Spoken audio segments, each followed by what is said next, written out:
বিশ্বকাপের পর ভেবেছিলাম খেলা দেখাটা বন্ধই করে দেবো। যাই হোক, অতটা খেলা হয়তো দেখছি না, অতটা হয়তো দেখার ইচ্ছেটা নেই, কিন্তু খবরটা রাখছি। 2024-এর IPL এর অকশনটা হয়ে গেল কালকে। আজ আর কাল দুদিন ধরে দুবাইতে হয়েছে, আর রাজকীয়ভাবে অকশন হয়েছে।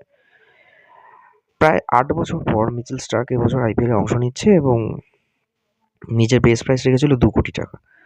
সেই মিচেল স্টার্ককে কিনলো প্রায় 24,75,00,000 টাকা দিয়ে। এর রিজনটা কি আমি কিছু বুঝলাম না। যে 32 কোটি টাকার বেশি, অ্যারাউন্ড 33 কোটি টাকা ছিল ওদের ব্যাগে KKR-এর। সেখানে অনেক কটা ভালো ব্যাটসম্যান তুলতে পারতো। একটা বোলারের জন্য 24 কোটি টাকা খরচ করার কি দরকার ছিল? ম্যানেজমেন্টের স্ট্র্যাটেজি কী ছিল?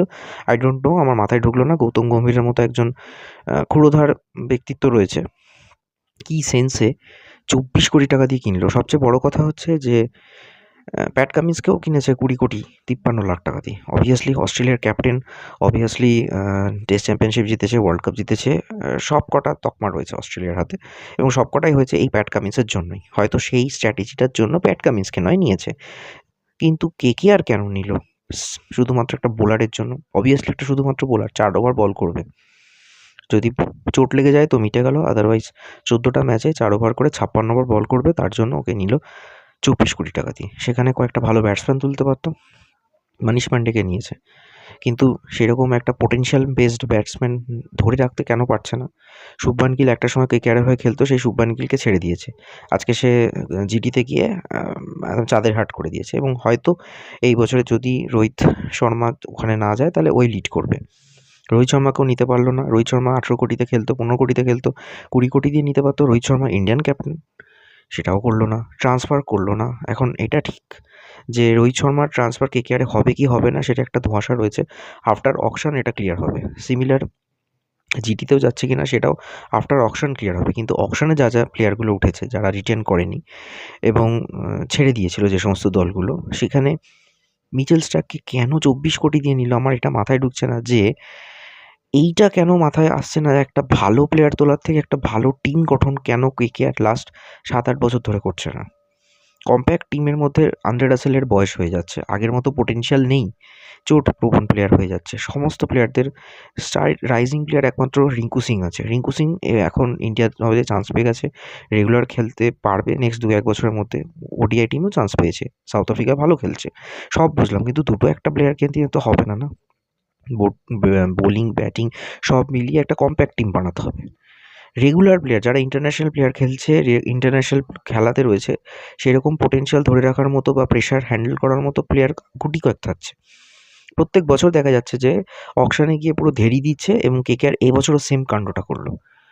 প্যাট কামিন্সকে নিয়েছে, একটা রিজন আছে, মানা যেতে পারে, কিন্তু KKR কেন নিল এই মিচেল স্টার্ককে? আমার কিচ্ছু মাথায় ঢুকছে না। এগুলোর রিজন কী আছে ভাই? কোন সেন্সে এরা মানে নিয়েছে যে এত টাকাতে? আর সবচেয়ে বড় কথা, আর একটা দেখলাম, এবছর অস্ট্রেলিয়া প্লেয়ারগুলো কিন্তু মারমার কাটকাট হয়েছে। অস্ট্রেলিয়া প্লেয়ারগুলো কিন্তু প্রত্যেকটা দলে ভালো দাম পেয়েছে। অ্যাজ এ বোলার, সব কটা বোলারদের এত যে দাম যাবে কেউ ভাবতে পারেনি।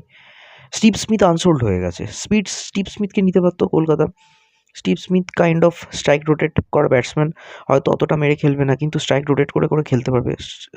স্টিভ স্মিথ ছাড়াও আরও দু একটা প্লেয়ার, হ্যাঁ, যেমন কুশল মেন্ডিস, ওকে নিতে পারতো, ও ভালো প্লেয়ার, T20 পারপাসের জন্য ভালো প্লেয়ার, শ্রীলঙ্কার প্লেয়ার ছিল। আর একটা দেখলাম অস্ট্রেলিয়ার স্টিভ স্মিথ, ওকে নিতে পারতো। কুশল মেন্ডিসের বেস প্রাইস অনেক কম ছিল, ওকে নিতে পারতো।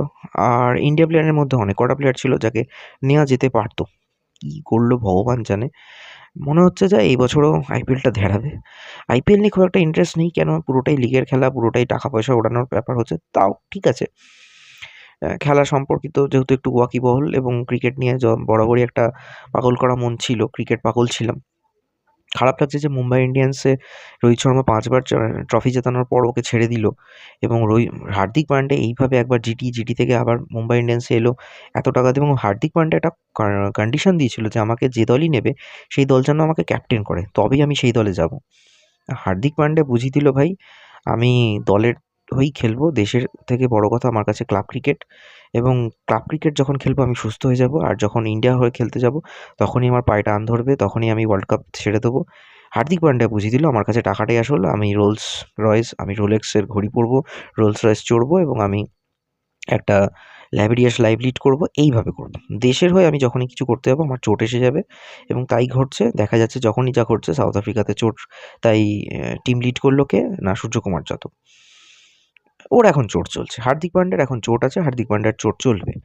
কিন্তু যখনই আইপিএল আসবে তখন হার্দিক পান্ড্যা পুরো সুস্থ হয়ে যাবে, আর হার্দিক পান্ড্যাকে প্রচুর টাকা দিয়ে সমস্ত দলেরা কিনবে এবং তারা জাস্ট মুনাফা তুলে নেবে। এই হলো হার্দিক পান্ড্যার সিম্পল স্ট্র্যাটেজি। আমি লিগ ক্রিকেট খেলে যাব, ক্লাব ক্রিকেট খেলে যাব, এখান থেকে আমি টাকা তুলে নেবো। বাকি টাইম আমার চট করে কেটে যাবে, আমি এনসিএতে পড়ে থাকবো, সারা বছর আমি এনার্জি যোগান দিয়ে যাবো। খারাপ লাগছে আমার সত্যি রোহিত শর্মার জন্য, যে রোহিত শর্মাকে এইভাবে দল থেকে বের করে দেওয়াটা ঠিক করেনি।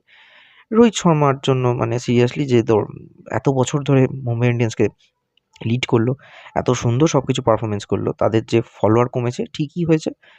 আই থিঙ্ক মুম্বাই ইন্ডিয়ান্সের এবার ফলোয়ার কমতে শুরু করবে এইভাবেই। আজকের ভিডিওটা কেমন লাগলো অবশ্যই জানাবেন। নেক্সট ইয়ার আইপিএল কতটা দেখবো জানি না, বাট আইপিএলের অকশন নিয়ে জাস্ট একটা ছোটো ভিডিও, নিজের মতামতটুকু জানিয়েছি। কমেন্ট বক্সে অবশ্যই জানাবেন। Stay tune on Bong stories, সাথে থাকুন, দেখতে থাকুন।